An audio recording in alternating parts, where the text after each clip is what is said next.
बहुत देर से अपनी बीवी प्रेमा को सजता संवरता देख बलबीर से रहा नहीं गया। उसने पूछा, क्यों जी, आज क्या खास बात है?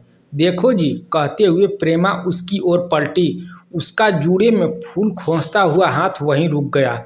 आपको कितनी बार कहा है कि बाहर जाते समय टोका टाकी न किया करो। फिर भी आज मुझे जनप्रतिनिधि की ट्रेनिंग लेने जाना है। प्रेमा ने जूड़े में फूल खोस लिया। उसके बाद उसने माथे पर बिंदिया भी लगा ली। अरे हाँ, बलबीर को भी याद आया। कल ही तो चौधरी दुर्जन सिंह ने कहलवाया था कि इलाके के सभी जनप्रतिनिधियों को ब्लॉक दफ्तर में ट्रेनिंग दी जानी है। उसने होठों पर जीभ फिराकर कहा, प्रेमा जरा संभल कर, आजकल हर जगह का माहौल बहुत ही खराब है। कहीं जानती हूँ। प्रेमा ने मेज से पर्स उठा लिया। अच्छी तरह से जानती हूँ, देख लो। बलबीर ने उसे चेतावनी दी, कहीं दुर्जन सिंह अपनी नीचता पर न उतर आए। अजी कुछ न होगा, कहकर प्रेमा घर से बाहर निकल गई। प्रेमा जब 7वीं क्लास में पढ़ा करती थी तभी से वह देश की राजनीति में दिलचस्प लेने लगी थी। शादी के बाद वह गांव की औरतों से राजनीति पर ही बातें किया करती। कुरेद कुरेद कर वह लोगों के ख्याल जानना चाहती थी। इस साल के पंचायती चुनावों में सरकार ने औरतों के लिए कुछ रिजर्व सीटों का ऐलान किया था। प्रेमा चाहकर भी चुनावी दंगल में नहीं उतर पा रही थी। गांव की कुछ औरतों ने अपने नामांकन पत्र दाखिल करा दिए। तभी एक दिन उसके यहाँ दुर्जन सिंह आया और उसे चुनाव लड़ने के लिए उकसाने लगा। इस पर बलबीर ने खींचते हुए कहा था, नहीं चौधरी साहब, चुनाव लड़ना अपने बूते की बात नहीं। क्यों भाई? दुर्जन सिंह ने पूछा। ऐसी क्या बात हो गई? हमारे पास पैसा नहीं है न, बलबीर ने कहा था। तू चिंता न कर, दुर्जन सिंह ने छाती ठोक कर कहा था। वैसे इस चुनाव में ज़्यादा पैसों की ज़रूरत नहीं है, फिर भी जो भी खर्चा आएगा उसे पार्टी दे देगी। तो क्या यह पार्टी की तरफ से लड़ेगी? बलबीर ने पूछा। हाँ, दुर्जन सिंह ने मुस्कुराकर कहा था, मैं भी उस पार्टी का टिकट दिलवा रहा हूँ। फिर ठीक है, बलबीर सिंह बोला था। इस प्रकार प्रेमा उस चुनावी दंगल में उतर गई थी। सच में चौधरी दुर्जन सिंह ने चुनाव प्रचार का सारा खर्चा पार्टी फंड से दिला दिया था। प्रेमा भी दिन रात महिला मतदाताओं से मुलाकात करने लगी थी। उसका चुनावी नारा था, शराब हटाओ, देहात बचाओ। चुनाव होने से पहले ही मतदाताओं की हवा प्रेमा की ओर बहने लगी थी। चुनाव में वो भारी बहुमत से जीत गई। एक उम्मीदवार की तो जमानत तक जब्त हो गई थी। तब से चौधरी साहब का प्रेमा के यहाँ आना जाना कुछ ज़्यादा ही होने लगा था। गांव से निकलकर प्रेमा सड़क के किनारे बस का इंतजार करने लगी। वहां से ब्लॉक दफ्तर तकरीबन 20 किलोमीटर दूर था। बस आई तो वह उसमें चढ़ गई। बस में कुछ और सभापति भी बैठी हुई थी, वह उन्हीं के साथ बैठ गई। ब्लॉक दफ्तर में काफ़ी चहल पहल थी। प्रेमा वहां पहुंची तो माइक से हेलो हेलो कहता हुआ कोई माइक को चेक कर रहा था। उस शिविर में राज्य के एक बड़े नेता भी आए हुए थे। मंच पर उन्हें माला पहनाई गई। उसके बाद उन्होंने लोगों की ओर मुखातिब होकर कहा, भाइयों और बहनों, आप लोग जनता के प्रतिनिधि हैं। यहाँ आप सबका स्वागत है। तजर्बेकार सभासद आपको बताएंगे कि आपको किन किन नियमों का पालन करना है। इस शिविर में आप लोगों की मदद यही तजर्बेकार जनप्रतिनिधि किया करेंगे। आपको उन्हीं के बताए रास्ते पर चलना है। प्रेमा की नज़र मंच पर बैठे चौधरी दुर्जन सिंह पर पड़ी। वह खास सभासदों के बीच बैठा हुआ था। समारोह खत्म होने के बाद दुर्जन सिंह प्रेमा के पास चला आया। उसने उससे अपनेपन से कहा, प्रेमा जरा सुनो तो। जी, प्रेमा ने कहा। दुर्जन सिंह उसे एक कोने में ले गया। उसका हाथ प्रेमा के कंधे पर आते आते रह गया। उसने कहा, कल तुम मुझसे मेरे घर पर मिल लेना, मुझे तुमसे कोई ज़रूरी काम है। जी, कहकर प्रेमा दूसरी औरतों के पास चली गई। ट्रेनिंग के पहले ही दिन इलाकाई जनप्रतिनिधियों को उनके फ़र्ज की जानकारी दी गई। राज्य के एक बूढ़े सभासद ने बताया कि किस प्रकार सभी सभासदों को सदन की गरिमा बनाए रखनी चाहिए। उसके बाद सभी चाय नाश्ता करने लगे।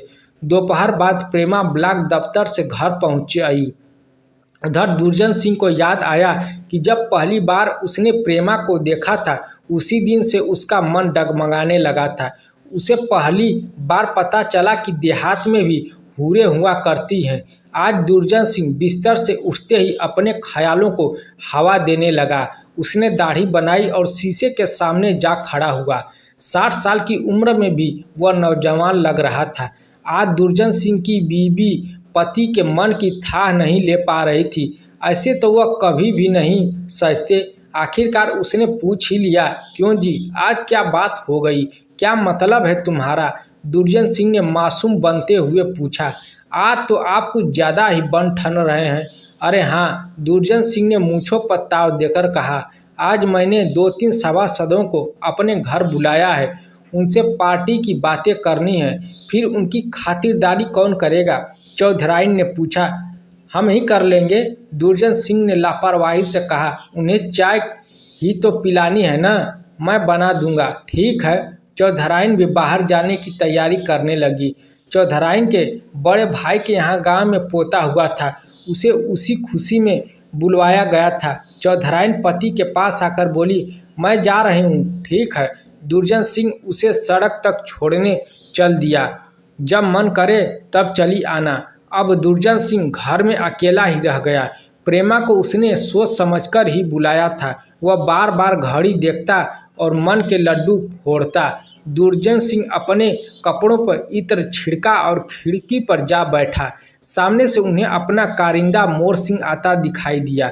दुर्जन सिंह से उससे पूछा, हाँ भाई, क्या बात है?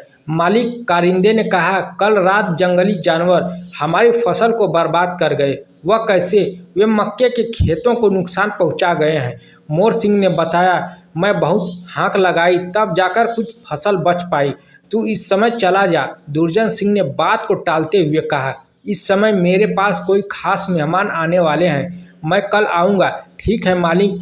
मोर सिंह हाथ जोड़कर चला गया। अब दुर्जन सिंह और उसकी कुलबुलाती ख्वाहिशें थी। वह वहीं आंगन में एक कुर्सी पर बैठ गया और आंखें मूंदकर प्रेमा की छवि को अपनी आंखों में भरने लगा। चूड़ियों की खनक से दुर्जन सिंह ने अपनी आंखें खोली। सामने हूर की तरह खूबसूरत प्रेमा खड़ी थी। वह मुस्कुराते हुए बोला, आ प्रेमा, तेरी लंबी उम्र है। मैं अभी अभी तुझे ही याद कर रहा था। और सुना? दुर्जन सिंह उसकी ओर घूम गया। शिविर में तुमने कुछ सीखा या नहीं? बहुत कुछ सीखा है मैंने चौधरी साहब, प्रेमा ने हंसते हुए कहा। मैं चाहता हूँ कि तुझे मैं एक दबंग नेता बना दूँ। दुर्जन सिंह उसके आगे चारा डालने लगा। जी, प्रेमा बोली। दुर्जन सिंह ने, यह सब सिखाने वाले पर ही निर्भर करता है। जी। देखा प्रेमा, दुर्जन सिंह ने चालबाजी से कहा, सोना भी आग में तपकर ही चमका करता है। जी, आ अंदर चलकर बातें करते हैं। इतना कहकर दुर्जन सिंह कुर्सी से उठ। बैठक में पहुंचकर दुर्जन सिंह ने प्रेमा को सोफे पर बैठा दिया और उसे एक बहुत बड़ा एल्बम थमा दिया। तब तक तू इसे देखती रह। मैंने जिंदगी में जो भी काम किया है इसमें उन सभी का लेखा जोखा है। तुझे बड़ा मज़ा आएगा। आप भी बैठिए न, प्रेमा ने कहा। मैं तेरे लिए चाय नाश्ते का इंतजाम करता हूँ, दुर्जन सिंह ने कहा। चौधराइन जी नहीं हैं क्या? प्रेमा ने पूछा। अचानक ही आज उसे मायके जाना पड़ गया, दुर्जन सिंह ने बताया। दुर्जन सिंह रसोई घर की ओर चल दी। प्रेमा एल्बम के फोटो देखने लगी। तभी दुर्जन सिंह एक बड़ी प्लेट में ढेर सारी भुजिया ले आया और उसे टेबल पर रख दिया। साथ ही दुर्जन सिंह ने टेबल पर 2 गिलास और 1 बोतल दारू रख दी। उसे देखकर प्रेमा बिदक गई। आप तो, अरे भाई, यह विदेशी चीज़ है, दुर्जन सिंह मुस्कुरा दिया। यह लाल परी मीठा मीठा नशा दिया करती है। तो आप शराब पिएंगे? प्रेमा ने तल्खी से पूछा। मैं कभी कभी ले लेता हूँ। दुर्जन सिंह गिलासों में शराब उड़ेलने लगा। यह तो अच्छी बात नहीं है चौधरी साहब, प्रेमा नाक भौं सिकोड़ते हुए बोली। प्रेमा रानी, इतना कहकर दुर्जन सिंह का भारी भरकम हाथ प्रेमा के कंधे पर आ गया। प्रेमा ने उसका हाथ झिड़क दिया और बोली, आप तो बदतमीजी करने लगे हैं। दुर्जन सिंह ने शराब का घूंट भरकर कहा, इसे पीकर मैं तुम्हें ऐसी बातें बताऊंगा कि तुम भूल नहीं पाओगी, रातों रात आसमान को छूने लगोगी। प्रेमा चुपचाप ही रही। दुर्जन सिंह ने उससे गुजारिश की, लो कुछ घूंट तुम भी ले लो, दिमाग की सारी खिड़कियां खुल जाएंगी। मैं तो इसे छूती तक नहीं। प्रेमा गुस्से से बोली, लेकिन हम तो इसे गले लगाए रहते हैं। दुर्जन सिंह उसे बरगलाने लगा। प्रेमा ने नफरत से कहा, लानत है ऐसी जिंदगी पर। देख, दुर्जन सिंह के हाथ उसके कंधों पर फिर से जा लगे। तू मेरा कहाँ मान, मैं तेरी राजनीतिक जिंदगी संवार दूंगा। इतना सुनते ही प्रेमा दहाड़ उठी। आप जैसे पिता की उम्र के आदमी से मुझे इस तरह की उम्मीद नहीं थी, मगर तब भी दुर्जन सिंह के हाथों का दबाव बढ़ता ही गया। प्रेमा शेरनी से बिजली बन बैठी। उसने एक ही झटके में चौधरी के एक हाथ और झटक दिए और दहाड़ी, मुझे मालूम न था कि आप इतने गिरे हुए हैं। दुर्जन सिंह खिसियाई आवाज में बोला, राजनीति का दलदल आदमी को दुराचारी बना देता है। तू मेरा कहाँ मान ले, तेरी पांचों उंगलियां घी में रहा करेंगी, तुझे लोग याद करेंगे नहीं। प्रेमा जोर से चीख उठी, मैं अपने ही बूते पर दबंग नेता बनूंगी। इसके बाद वह झट से बाहर निकल गई।